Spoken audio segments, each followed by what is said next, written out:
is he? Yes, he's gay, I'm gay, you're gay, everyone's gay. Can we finish? Get up, move and be the hero. What do you mean you got married? You got married to John Paul? I married John Paul, we were called McKay. Crap name. Hello, mate. So nice to see you, man. We did it. This is Greg Finnegan. We're doing an LGBT plus documentary. Oh, very good. Then, because I'm so cute. Yeah. Oh, shut up, Esther. My nan watches Hollyoaks and she's 84. The tears were real.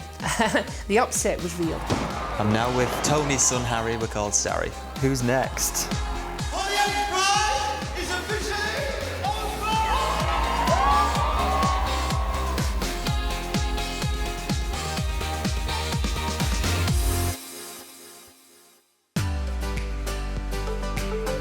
Channel 4 was created to give a voice to a minority audience, so I think it's incredibly important that Hollyoaks, as Channel 4's flagship drama, gives that voice to LGBT plus viewers. We've had a fantastic record over the years of telling stories for gay, lesbian, bisexual and trans characters, and I'm really proud to be flying that flag today. It's boy on boy, it's girl on girl, it's everything going on. And their sexuality is about the 19th most important thing about them. It's just celebrated, it's like, this is just life. I think the important thing for me as an LGBT viewer is to see stories that are storyline based, yet with gay characters, rather than just going for a token gay character storyline. There is a constant that goes on from the 90s right through into current day with LGBT plus storylines. So that is really important, I think, that for people of all ages to see themselves represented all the time and not just as a token afterthought. I would happily put any family member, any young boy, any young girl in front of Hollyoaks and I would say, this is life, this is how it's done. I think Hollyoaks tackles these issues brilliantly.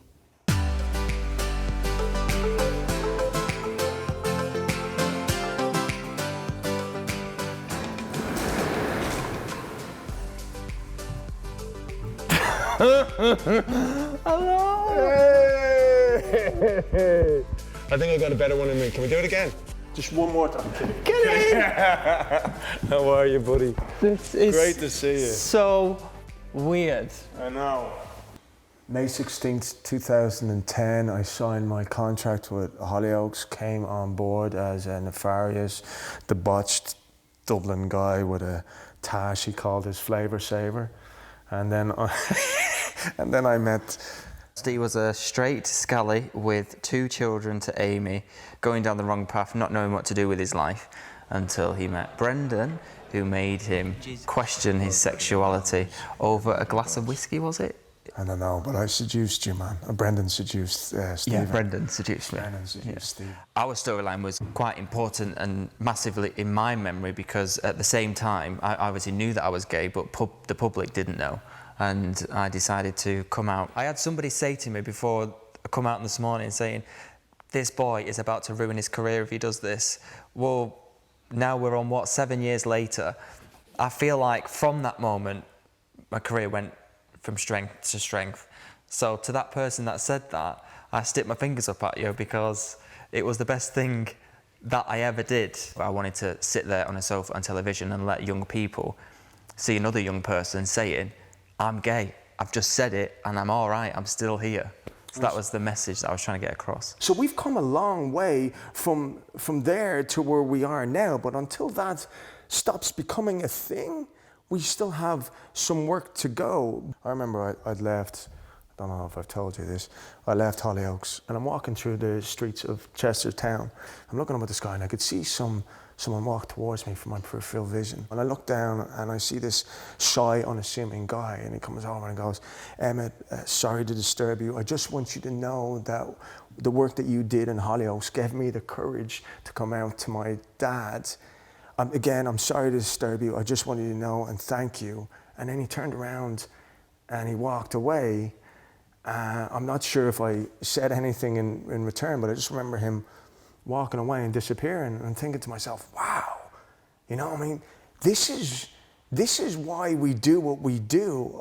And if it isn't, it should be why we do what we do. Oh, hang on. Get your hands off me, right? Hang on, is he? Yes, he's gay, I'm gay, you're gay, everyone's gay. Can we finish? Can we move on, please? I'll see you around. Stephen.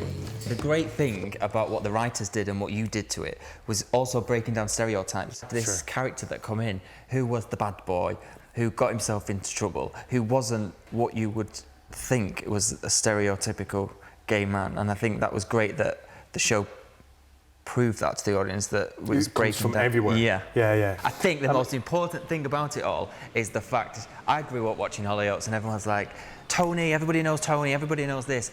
And now they add this Ste and Brendan as an iconic couple of the show. And to say that a gay couple is one of the most iconic couples in the show's history is a massive achievement. To be part of that is humbling. It's amazing, isn't it?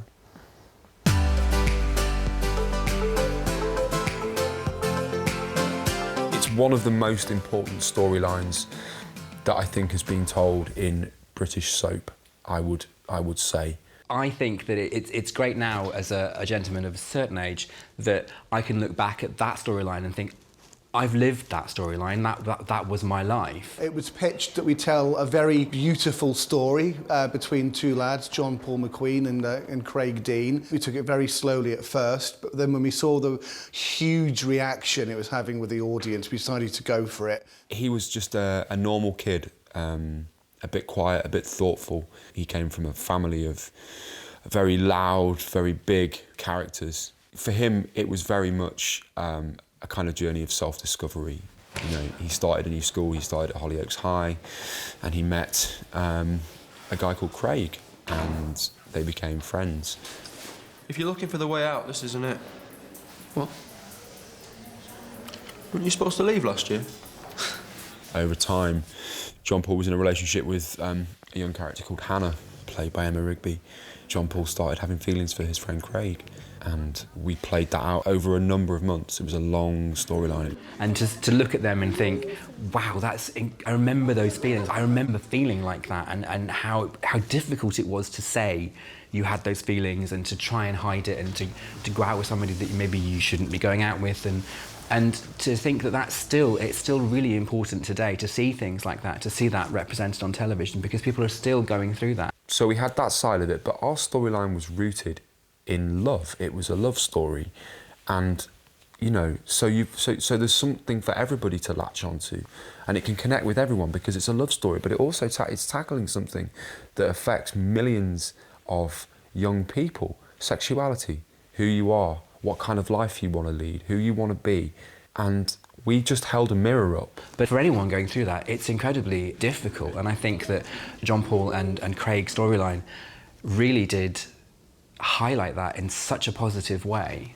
I remember quite a lot of the storyline. Hannah's 18th birthday party. John Paul got very, very upset, and Craig couldn't understand why he was upset, because he was in love with Craig. I'm in love with you. Craig. I'm in love with you! All that pain and that anguish and that angst and that drama and that love between the characters all came out. Another great episode that kind of sticks in my mind is when Craig finally kind of came around to the idea of John Paul, really. Craig, what are you doing here? Can I come in? Yeah. It happened later, and it was, I think, and John Paul was a bit of a catalyst for that. Please, I thought we'd got over this homophobic thing. Look, we used to hang out, you know, play footy, do lad stuff. So, when did you become so gay, man? Can you tell me what the problem is or what? The language that Craig uses towards John Paul at times was important, and I think was indicative of a lot of playgrounds. You know, kids can be cruel when they want to be. Young people can be cruel. I think there are still many shows that would sidestep a lot of the terminology and a lot of what goes into a same-sex relationship. And I think that Hollyoaks has never been shy of coming forward and saying, this is just what happens. When we first had John Paul and Craig kissing and the camera didn't cut away, and in the viewing even I was shocked at how far we were going, we took a big deep breath, we put it out, the world didn't fall off its axis, and it was met with a huge response from the audience.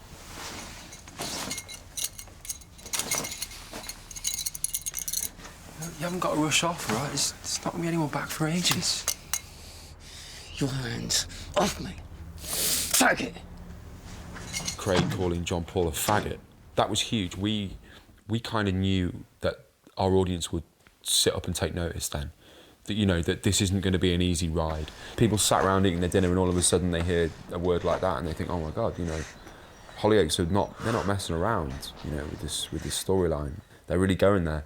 I guess that's testament to the team at Hollyoaks and how invested they are and how much importance they put on storylines.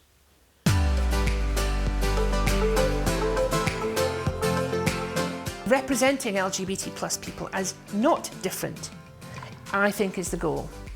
And that's what Hollyoaks does the best, across the board, without a question, in terms of drama or serial drama. To not only show what the LGBT community go through, but also to educate people, viewers, that might not understand who's better to play that character than somebody that's gone through it all, lived it all, breathed it all. And I think that's why her performances were so powerful. This is very difficult for me. I can imagine. Just for the record, though, I think it's amazing what you've done. Not very amazing to be yourself. Most people do it their whole lives. Brave, then. I think Sally's a brilliant character for the LGBT plus community because she is role model in every sense of the word. She is a trans person that's being successful and relatively happy. A happy head teacher equals a happy school. For far too long, the narrative of trans fiction was tragedy. What Sally is a success, and that translates to being a social success outside of Hollyoaks Village. There had been a couple of other trans characters, obviously, in Hollyoaks, Jason Costello and Blessing Chambers, both played by what we call cisgender actors, that is non-trans people. And I think what had happened was that there was a movement within production and casting across the board, not just in Hollyoaks, but in a lot of other dramas, as came out in 2014, 2015. There was a keenness to find trans performers who, up to this point, had not only been underrepresented, they'd just not been represented, largely because most of us kept our heads down and just did normal work. Because there was a fear that if you came out and said, yes, I'm a trans actor, then that's all you would ever get to play is a trans character. And yet, you know, as an actor, you want to play lots of different things. I had a very short episode in Shameless where I played another head teacher, but she wasn't a trans character. But when this opportunity came up, it was very much a case of, wow, this could really be a powerful thing to do. Adversity at a young age puts fire in your belly. And from that puny, terrified little boy, there grew a strong, confident, and hungry woman. She is three-dimensional. I think it's someone who constantly spoke about being trans all the time. It would get very boring and very tokenized. And that's not something that we do at Hollyoaks, is it? She has had, at the beginning, she's had stories about the fact that she was trans. It is true. I haven't always been a woman. But I've been one longer than most of you have been alive. The big one, of course, was when Myra unexpectedly appeared in the office. The last thing that Sally expected to happen. We see a little bit of argy-bargy between Sally and Myra because Sally and Myra were an item back in the late 80s. Look, I know that this is a shock, but if you would just let me... Let me out. Not until we've spoken. I've got a right to be heard. I am John Paul's...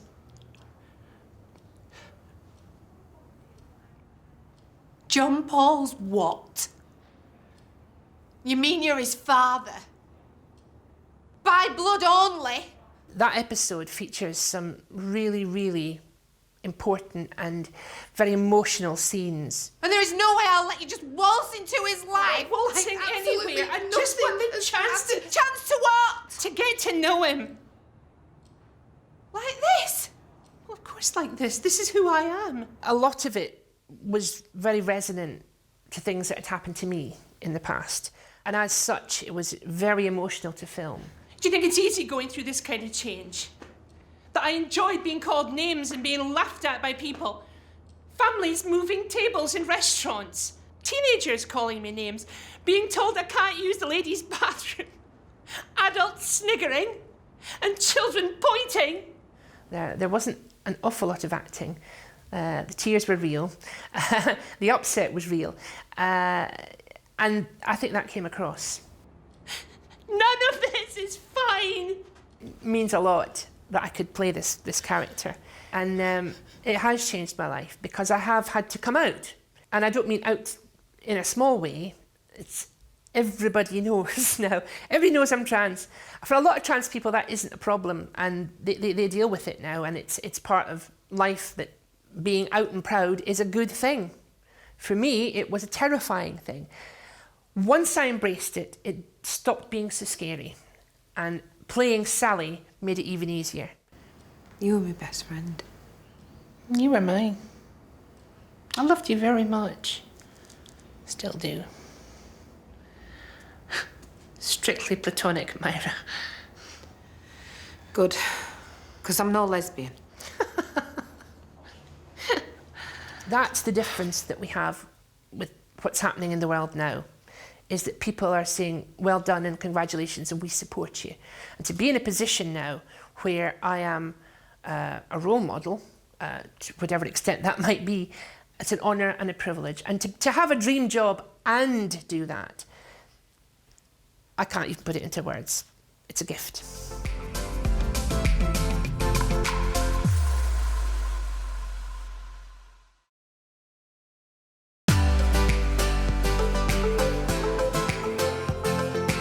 You do, you just love who you love. Love is love.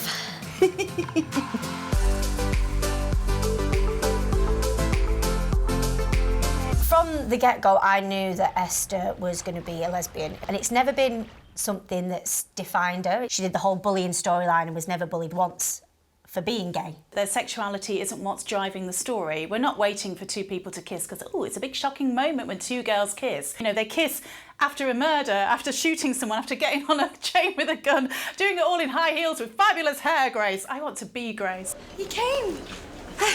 Yeah, you know me. Bout of murderous rage, but I get over it eventually. Thanks so much.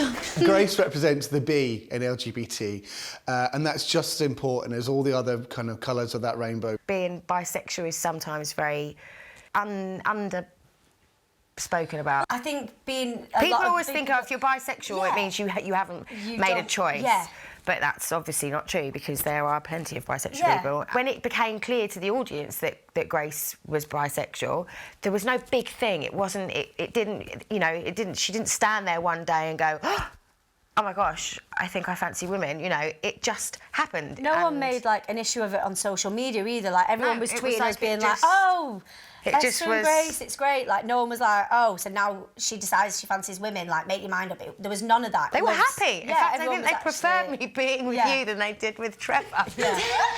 What are you doing, Grace? Oh, shut up, Esther. When we first got together, it was more just a friendship thing. Then, because I'm so cute.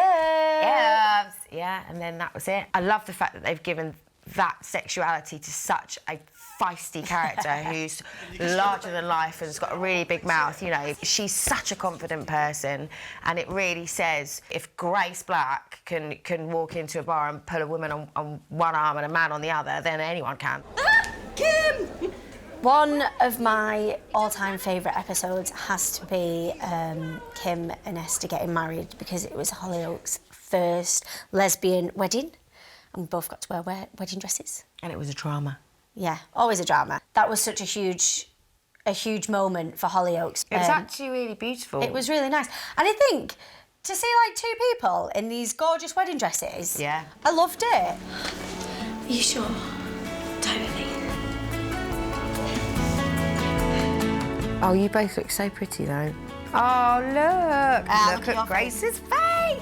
She hates Kim. We've come here today to celebrate the love between Esther and Kim. I would imagine that people that are watching it, the younger audience, would never have seen two women getting married before. No, never. And so it's brilliant that we can put this on at 6:30, because that 8-year-old girl is going to grow up and be comfortable in her own skin if she turns out to like women. I now pronounce you wife and wife. Will the guests rise and welcome the new couple? You may now kiss. And she doesn't have to wear a trouser suit. Exactly. You don't She can have to wear a wear a trouser suit. Who's the more masculine one out of us? OK, we'll put you in a suit. It would have been you then. It would have been me. I'd have totally been in a suit.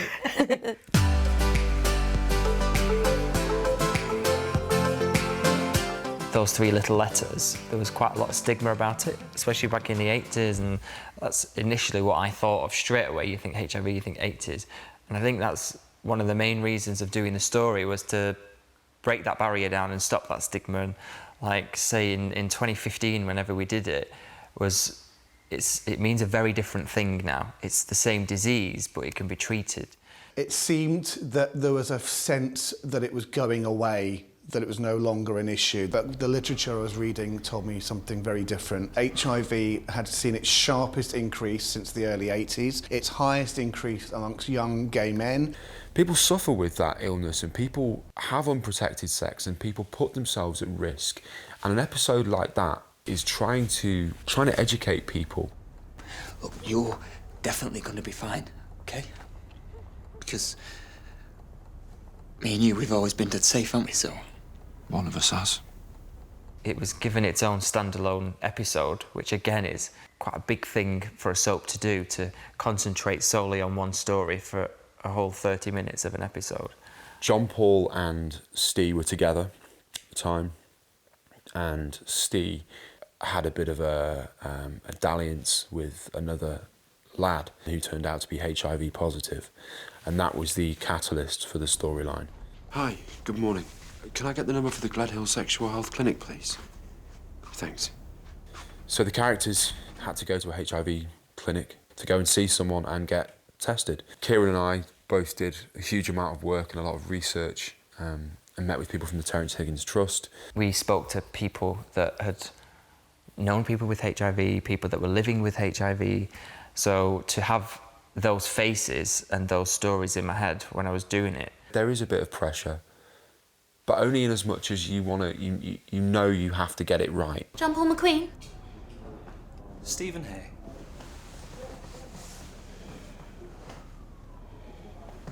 I love you.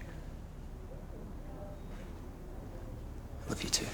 There's the possibility that Steve did have HIV. He's been having unprotected sex with his soon-to-be husband, so could he have HIV as well? So the 2 characters were going through their own little things and both getting tested at the same time. And I think the beauty about it was you saw the whole process of what happens in the clinic. It was truthful. What went on in that room, getting tested, the taking of the blood, the testing, the waiting, the way they delivered the results, is exactly as it is in a clinic. If anybody at home was watching it and kind of thought, I've had unprotected sex, or they've had somebody come to them saying, I'm HIV positive and we slept together not so long ago, you know, they could be watching that episode and thinking, I'm quite scared to go, what's going to happen when I get in there? And it was kind of spelled out for them. When you go to the clinic, these are the conversations you'll be having. This is the test, this is how long you wait. You don't wait 2 weeks anymore for the results. It's an instant, you would know there and then. We've got a negative result. The test didn't detect any HIV antibodies.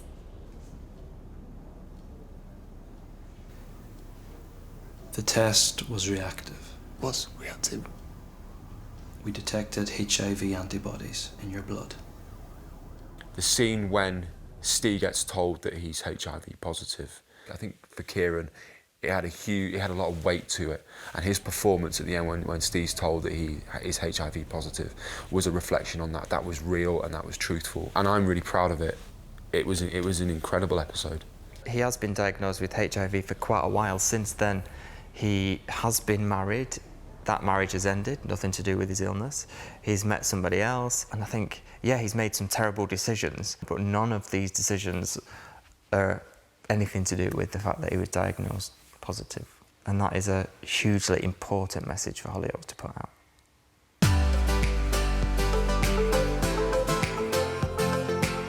My nan watches Hollyoaks and she's 84, and I just think, you know, I remember coming out to my nan, and that was quite a difficult thing to do, and I didn't really know how to navigate that situation. I didn't know whether she'd be all right with it or whether, you know, she'd have problems with it. And I genuinely think that from watching shows like Hollyoaks, which she sits down and watches every night, I think it gives them a glimpse into a world that they might never have ordinarily seen. Watch it. Sinead! Scott! It was really interesting to me when Scott first appeared, and what was apparent to me was that some of the TV audience prefer their gay characters served in a very straight glass. I think a lot of the audience were a bit kind of taken aback and a bit thrown almost, and it was a bit like, whoa, we've not seen a character like this for a long, long time. And here was big, camp, flamboyant Scott, a man who could mince before he could walk and made no apology for it. Wasn't a universal hit with the audience. And interestingly, some of the negative comments that I got came from within the LGBT plus community, because I feel like a lot of people felt like it was a backward step and Scott was possibly a stereotype.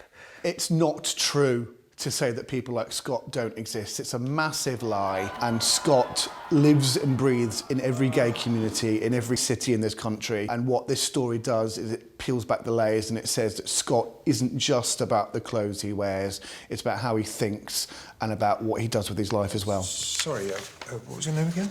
Scott Drinkwell. I'm super organised, trustworthy and very discreet. Outwardly, people wouldn't think that there was anything wrong, and it's like he's been wearing this mask this whole time, and inwardly, he's been really sad, and he's been sad for some time. I was reading about suicide rates and about depression in young gay men, and I thought we should marry the two. I wanted to tell a new story about how depression in gay men is not necessarily seen by their friends and relatives. Scott's been suffering in silence about being told to man up and shut up and get out. And that's been going on. That's been going on in every episode with Scott in it for about 2 years, and no one's really noticed it. I mean, look at you. You're just a pink, plastic little parody. You can't even do gay right. And the sad thing is that it's just been slowly kind of chipping away at him, and it reaches an awful conclusion. And here we are, caught short and shocked by his suicide attempt, and now we'll tell the story about his depression. I wasn't thinking straight, okay?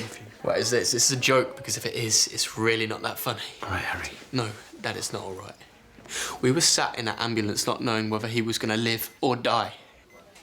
And now he's telling us this is just some messed up game. This isn't helping. So many people are suffering in silence, and particularly so within the LGBT plus community. Some of the statistics are terrifying. We worked with several charities, Mind, the Samaritans. I've also talked to people at the LGBT Foundation in Manchester, and they have a crisis team specifically for LGBT plus people who are suffering from anxiety, stress, depression. This story tells us that regardless, I guess, of whether you're in the LGBT plus community, we should be talking about it, and we should be educating people, and we should encourage people to seek help when they need it.